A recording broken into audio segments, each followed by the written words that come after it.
ভারতে লোকসভা নির্বাচন শুরু হয়েছে, আজকে শুক্রবারে নির্বাচন চলছে। অন্যদিকে বাংলাদেশের একটি জেলায় ফরিদপুরের মধুখালীতে সেখানে মন্দির পুরানো হচ্ছে। আপনারা কি মেলাতে পারছেন কোথা থেকে কি শুরু হচ্ছে?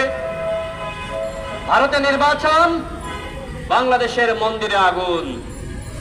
বিজেপির নেতারা বলবে মন্দিরে আগুন দেওয়া হচ্ছে, বাংলাদেশে হিন্দুদের উপরে নির্যাতন নিপীড়ন করা হচ্ছে, ভারত থেকে মুসলমানদেরকে তাড়াতে হবে। এই হিন্দুত্ববাদ মোদী সরকারের বয়ান হলো এটি। তারা আজকে হিন্দুত্ববাদ প্রতিষ্ঠা করেছে। বাংলাদেশে যেমন ইসলামিক দলগুলোকে মৌলবাদ বলে না, তাদের বিরুদ্ধে অভিযোগ, জঙ্গির অভিযোগ, নানান অভিযোগ দিয়ে থাকে। বাংলাদেশের ইসলামিক দলগুলো যদি মৌলবাদের রাজনীতি করে থাকে, তাহলে ওই মোদী, ওই বিজেপি, তারাও সাম্প্রদায়িক এবং মৌলবাদের রাজনীতি করছে। তাদের সাথে হাত মিলিয়েছে কে? বন্ধুগণ, কে হাত মিলিয়েছে? শেখ হাসিনা। এখানে একজন মহিলা দাঁড়িয়েছিল না, আছে তিনি এখন? তিনি বললেন না ভোটচোর, শেখ হাসিনা সব থেকে বড় ভোটচোর? আমি বলেছি? সাংবাদিক ভাইরা আপনারা সাক্ষী, এখানে আপনারা আছেন। অসংখ্য রিক্সা চালক ভাই, 3টা থেকে আমরা কর্মসূচি শুরু করেছি। এখন কয়টা বাজে? এখন 5:18 বাজে। আমি দেখলাম যে এই রিক্সা চালক ভাইরা তারা আমাদের নেতৃবৃন্দের বক্তব্য শুনছে। এইখান থেকে এই যে একজন ভাই, তিনি বারবারই একটু রিয়াকশন করছেন, মানে বক্তব্যের সাথে তিনি সংহতি জানাচ্ছেন। তাদের কোনো প্রয়োজন আছে এখানে এই যে রিক্সাগুলো দাঁড়িয়ে আমাদের বক্তব্যগুলো শুনছে? কোনো প্রয়োজন আছে? প্রয়োজন আছে, কারণ তাদের পেটে ক্ষুধা, ভাতের ক্ষুধা না, ভোটের ক্ষুধা। শেখ হাসিনা এদেরকে ভোট দিতে দেয় নাই, শেখ হাসিনা এদের অধিকার হরণ করেছে। সেই ক্ষুধার যন্ত্রণায় আজকে নেতৃবৃন্দের বক্তব্য শোনার জন্য ঘন্টার পর ঘন্টা তারা এখানে রিক্সা না চালিয়ে বসে রয়েছে। আজকে বাংলাদেশের সাধারণ জনগণের মধ্যে ক্ষোভ এবং ক্ষুব্ধতা দুটি রয়েছে, কিন্তু সেটিকে কাজে লাগিয়ে বাংলাদেশের রাজনৈতিক নেতৃত্ব গণঅভ্যুত্থান গড়ে তুলতে পারে নাই। এর ব্যর্থতা এদেশের সাধারণ জনগণের নয়, এর ব্যর্থতা এদেশের বড় রাজনৈতিক দলগুলোর। আমরা 28 অক্টোবর থেকে আন্দোলন সংগ্রাম করেছি। আমাদের মিছিলে অসংখ্য রিক্সা চালক, দিনমজুর, তাঁতি, শ্রমিক অংশ নিয়েছে। আমরা দেখেছি সাধারণ মানুষের ক্ষুব্ধতা, আমরা দেখেছি সাধারণ মানুষের অংশগ্রহণ, কিন্তু নেতাদেরকে মাঠে পাওয়া যায় নাই। এই সাধারণ মানুষকে সাথে নিয়ে এই বাংলাদেশের জাতীয় নেতৃত্বের জায়গায় যারা রয়েছে, তারা যদি শেখ হাসিনা ফ্যাসিবাদ তন্ত্রের বিরুদ্ধে আন্দোলন সংগ্রাম গড়ে তুলত, তাহলে এখন আর আমাদের এখানে এইভাবে প্রতিবাদ সমাবেশ করা লাগে না। আমরা বিজয়ের পতাকা হাতে সারা বাংলাদেশে আমরা বিজয় মিছিল করতে পারতাম, কিন্তু সেটি পারি নাই। আমাদের কতটুকু দায় আছে, আমরা কতটুকু ব্যর্থ, তার সাক্ষী আপনারা দেখেছেন। এখানে যারা আছে সবাই মোটামুটি তরুণ। আমাদের সাথে নাদিম ভাই সহ এখানে রহিম ভাই আছে, আমাদের মিজান ভাই আছে, তাদের দাড়িগুলো, চুলগুলো পেকে গিয়েছে। আমাদের সভাপতি, তার বয়স 32 বছর, আমার বয়স, আমরা প্রায় একই বয়সে। এখানে যারা আছে, বিপ্লব পোদ্দার, আমাদের একজন মুরব্বী রয়েছেন। মোটামুটি এখানে বলা যায় যে 60% ইয়াং। আমরা বাংলাদেশকে নতুন ভাবে গঠন করার স্বপ্ন দেখছি। আমরা নতুন ভাবে একটি নতুন বাংলাদেশ আপনাদেরকে উপহার দেওয়ার স্বপ্ন দেখছি। যুগে যুগে তরুণরাই স্বপ্ন দেখিয়েছে এবং সেটির বাস্তবায়ন করেছে।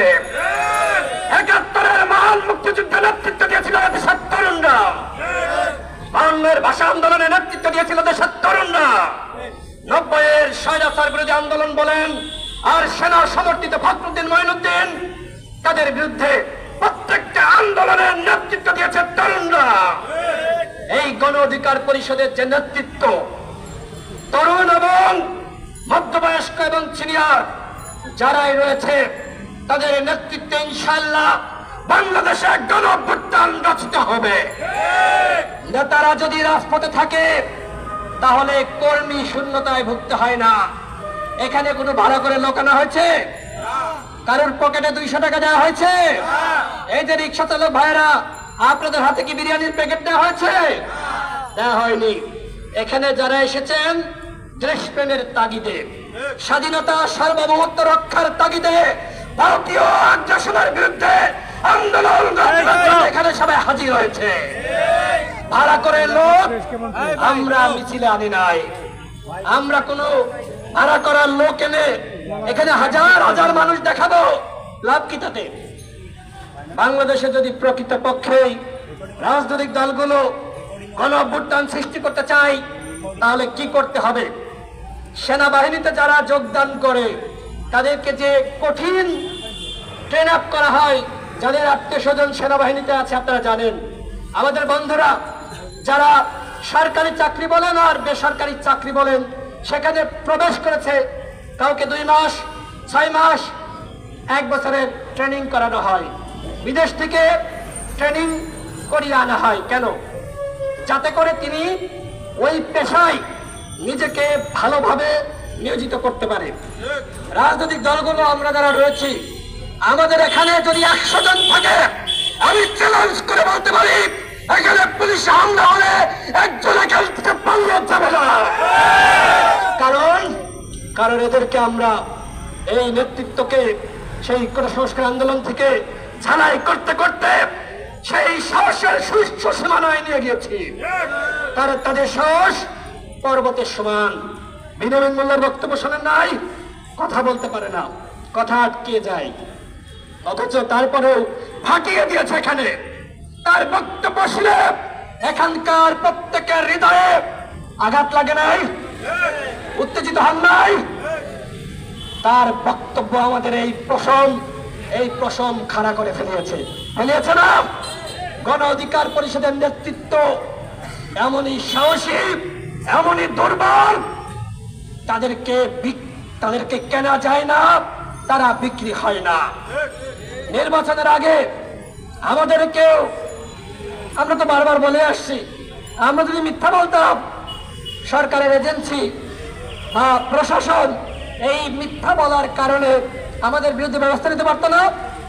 অনেক মেজর জেনারেল, সাবেক সামরিক কর্মকর্তা এমপি হয়ে গেছে, বিক্রি হয়ে গেছে। এই নুরুল আকবর, রাশেদ খান, এই বিনিয়ামিন মোল্লারা বিক্রি হয় নাই।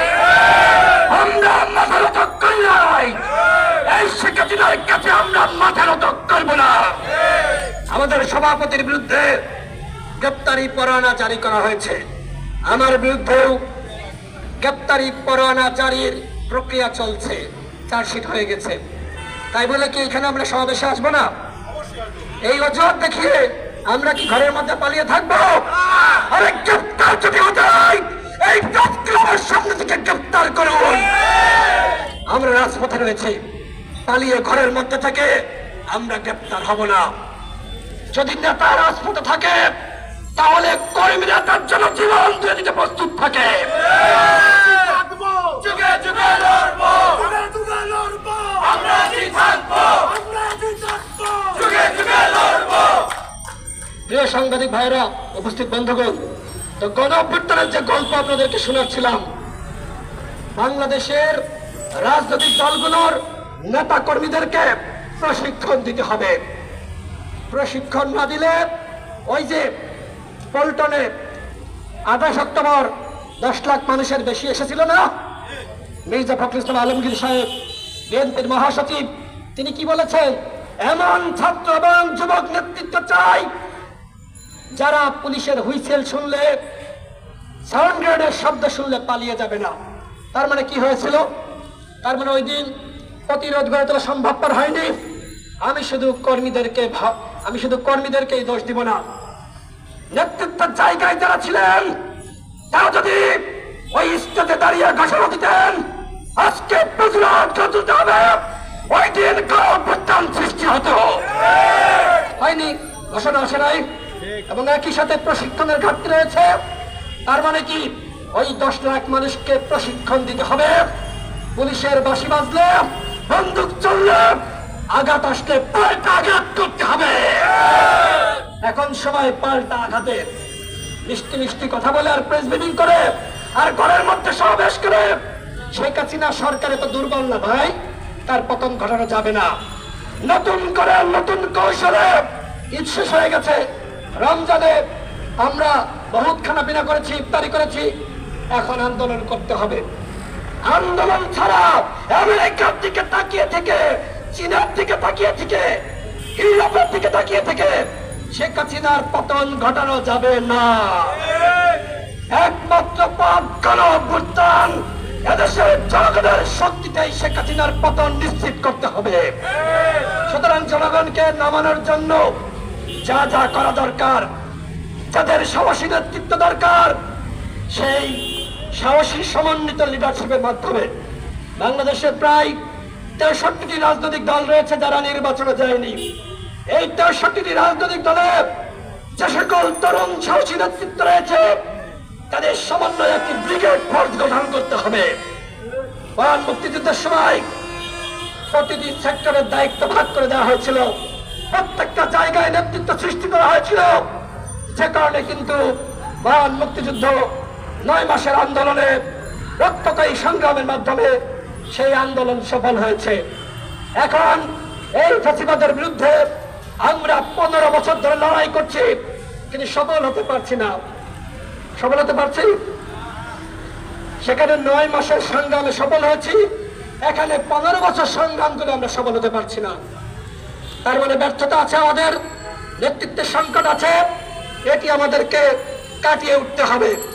মহান আল্লাহ রাব্বুল আলামিনের রহমত এই মুক্তিকামী জনতার সাথে রয়েছে। আল্লাহর উপর ভরসা রেখে জনগণকে সাথে নিয়ে আমাদেরকে রাজপথে দুর্বার আন্দোলন গড়ে তুলতে হবে। এই সরকারের পায়ের নিচে মাটি নাই। আমরা যদি এই রিক্সা চালক, শ্রমিক, হকার, দিনমজুর, তাঁতি, কৃষক, এই দাবাল ছাত্র শ্রমিক, এদেরকে নিয়ে আমরা আন্দোলন গড়ে তুলতে পারি, তাহলে যেভাবে ওই শ্রীলঙ্কার রাজাপাকসে পরিবার ক্ষমতা ছেড়ে দিয়ে লেজ গুটিয়ে কেউ কেউ আবার ওই হেলিকপ্টারের চাকা ধরে, পাখা ধরে পালিয়ে গেছে, পালানোর চেষ্টা করেছে। এই দুর্বৃত্তায়নের যে রাজনীতি, যারা সন্ত্রাসী, যারা আজকে মাফিয়াতন্ত্র কায়েম করেছে, এদেশের জনগণ পিপিলিকার মতন রাজপথে নামলে এও পালিয়ে যেতে বাধ্য হবে। সংগ্রামী সাথী বন্ধুগণ, আজকে দেখেছেন বেনজিরদের কর্মকাণ্ড। প্রশাসনে কি এরকম বেনজির আর নাই?